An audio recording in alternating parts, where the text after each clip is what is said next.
Hi, everybody. Each year in February, we celebrate and embrace Black history.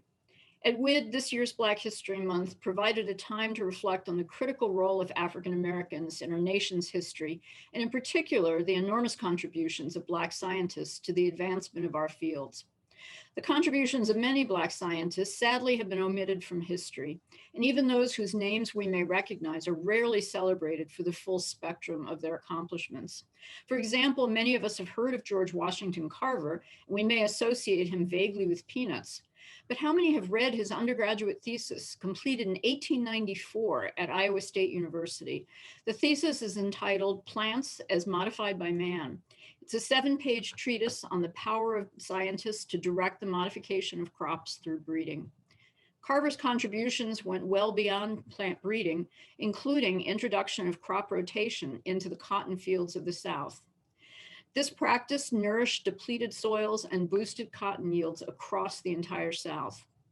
And his more than 300 inventions related to peanuts, but not by the way the invention of peanut butter that most people assume was his, have changed the way peanuts are used in this country and beyond. Or take another example, Ruthella Moore, the first Black woman granted a PhD in the United States. She received her PhD in bacteriology, my very own field, at The Ohio State University in 1933. Moore studied tuberculosis and later turned to many enteric bacteria that live in the human intestine. In 1963, she published a paper about the effect of antibiotics on the normal gut flora of the human being. A full 50 years before this became a broad concern among bacteriologists.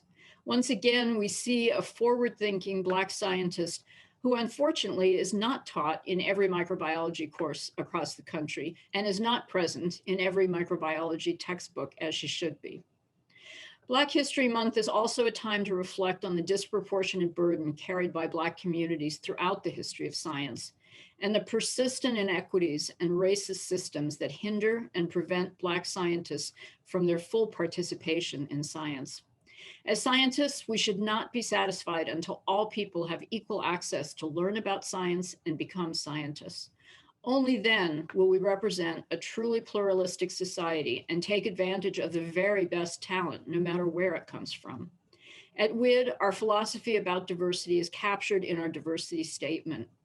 It reads, the diverse talent and unconventional partnerships that we cultivate at WID bring new ways of thinking to research problems and public engagement.